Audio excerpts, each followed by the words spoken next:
بسم اللہ الرحمن الرحیم۔ اردو پیجز کے معزز ناظرین کو السلام علیکم۔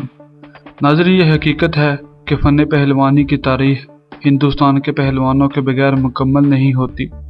ہندوستان نے فن پہلوانی میں بے شمار نامور پہلوان پیدا کیے، جن میں گاما پہلوان رستم زماں سے لے کر دارا سنگھ تک اس میں شامل ہیں۔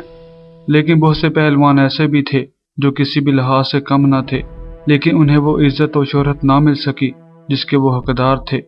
آج کی ہماری ویڈیو فن کشتی کے ایک ایسے ہی پہلوان کے متعلق ہے جس نے نہ صرف اپنے وقت کے تمام نامی گرامی پہلوانوں کو شکست دی، بلکہ رستم ہند اور ہند کیسری کے خطاب سے بھی نوازے گئے۔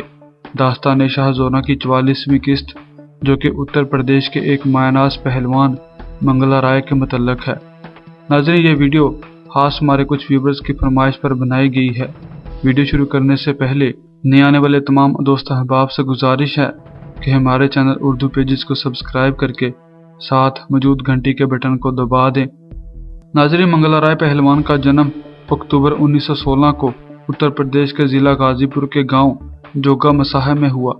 ان کے والد کا نام رام چند رائے تھا، جن کا تعلق بھومیہار کے ایک برہمن کسان خاندان سے تھا۔ رام چند رائے اور ان کے چھوٹے بھائی راجا رائے بھی اپنے زمانے کے مشہور پہلوان تھے اور اپنی جوانی میں ہی ذریعہ معاش کی خاطر برما کے شہر رنگون میں جا بسے۔ منگلا رائے نے 16 سال کی عمر میں کانسٹیبل کی حیثیت سے پولیس خدمات میں شمولیت اختیار کر لی، لیکن تھوڑے ہی عرصہ میں ملازمت چھوڑ کر اپنے والد اور چچا کے پاس رنگون چلے گئے۔ رنگون میں منگلا رائے کا پہلا استاد خود اس کا باپ اور چچا تھا، مگر جلد ہی باپ کو اس کی غیر معمولی صلاحیت کا احساس ہو گیا۔ خوش قسمتی سے ان دنوں بنارس کے مشہور پہلوان شیو مراد تیواری بھی برما کے دارالحکومت رنگون میں تھے۔ اس طرح منگلا رائے نے شیو مراد تیواری کی شاگردی میں فنی باریکیوں میں عبور حاصل کیا اور 3 سال کی سخت مشقت کے بعد ایک بے جوڑ پہلوان بن گئے۔ رنگون میں رہتے ہوئے منگلا رائے نے سنگاپور، ملائیشیا، انڈونیشیا، چین اور جاپان میں ہونے والے دنگلوں میں حصہ لیا۔ منگلا رائے نے ابتدائی شہرت اس وقت حاصل کی جب وہ رنگون سے اپنے آبائی گاؤں غازی پور واپس لوٹے اور انہوں نے شمالی ہندوستان کے مشہور پہلوان مصطفیٰ حسین کو چیلنج کر دیا۔ الہ آباد میں ہونے والی اس کشتی میں مصطفیٰ حسین نے منگلا رائے کو شروع میں ہلکے میں لیا، مگر جلد ہی اس کے سب اندازے دھرے کے دھرے رہ گئے۔ 1 گھنٹہ چلنے والی اس کشتی میں مصطفیٰ پہلوان کو شکست کا سامنا کرنا پڑا۔ بعد میں یہی کشتی منگلا رائے کی شہرت کا باعث بنی اور پنجاب کے فنکار اس کی طرف متوجہ ہوئے۔ 6 فٹ 3 انچ قد اور 131 کلو وزن کے مالک منگلا رائے ایک سبزی خور پہلوان تھے۔ اس کی غذا میں آدھا کلو دیسی گھی، 8 لیٹر دودھ اور 1 کلو بادام شامل تھے۔ منگلا رائے اپنی کسرت کا آغاز 9 کلومیٹر دوڑ سے کرتا، پھر 3000 سکواٹس اور 2000 پش اپس کے علاوہ 25 پہلوانوں سے زور کرنا ان کا روز کا معمول تھا۔ یہ وہ زمانہ تھا جب ہندوستان کے ضلع پنجاب کے گرد و نواح میں بھگوانا سنگھ، کھڑک سنگھ اور ٹائیگر جوگندر سنگھ کی پہلوانی کا چرچا تھا، جبکہ دارا سنگھ فن پہلوانی کی سیڑھیاں چڑھ رہے تھے۔ ناظر، رستم ہند غلام قادر عرف کالیہ جلال پوریا کسی تعارف کا محتاج نہیں۔ منگلا رائے نے کالیہ جلال پوریا سے برابر کی جوڑ پیش کی، جبکہ کھڑک سنگھ پہلوان کو صرف 3 منٹ میں پچھاڑ دیا۔ اس کشتی کے بعد منگلا رائے کی شہرت جنگل میں آگ کی طرح پھیل گئی، جس کے نتیجہ میں 32 سالہ منگلا رائے کو 1 سال کے اندر مسلسل 100 سے زیادہ کشتیاں لڑنا پڑیں۔ یہ سلسلہ طویل عرصے تک جاری رہا اور منگلا رائے کا شمار اس وقت کے بہترین پہلوانوں میں ہونے لگا۔ منگلا رائے کی پہلوانی شباب پر تھی جب ٹائیگر آف یورپ رومانیہ کے مشہور پہلوان جارج کانسٹنٹائن نے کلکتہ میں قدم رکھا، جو یورپ اور ایشیا کے پہلوانوں کو شکست دے کر اپنے فن کا لوہا منوا چکا تھا۔ جارج نے آتے ہی کلکتہ کے تمام پہلوانوں کو چیلنج کر دیا۔ مشہور پہلوان پورن سنگھ اور کیسر سنگھ ابھی سوچ ہی رہے تھے کہ منگلا رائے میدان میں اتر آیا اور 20 منٹ میں ہی جارج کو دھول چاٹنے پر مجبور کر دیا۔ ٹائیگر جوگندر سنگھ ایک ہندوستانی پیشہ ور پہلوان تھے جو کنگ کانگ کے ساتھ پہلے آل ایشیا ٹیگ ٹیم چیمپئن بھی تھے۔ اس وقت ٹائیگر جوگندر کا شمار ہندوستان کے اعلیٰ پیشہ ور پہلوانوں میں کیا جاتا تھا، لیکن ممبئی میں منعقد ریسلنگ مقابلوں میں مہابلی منگلا رائے نے 10 منٹ میں ہی ٹائیگر جوگندر سنگھ کو شکست سے دوچار کیا۔ دلی کے ٹائیگر جوگندر سنگھ کو ہرایا تو منگلا رائے کی کشتی ہندوستان کے نامی گرامی پہلوان پٹیالہ پنجاب کے رستم ہند کیسر سنگھ چیمہ سے ٹھہر گئی۔ ناظرین، یہ خیال کیا جاتا ہے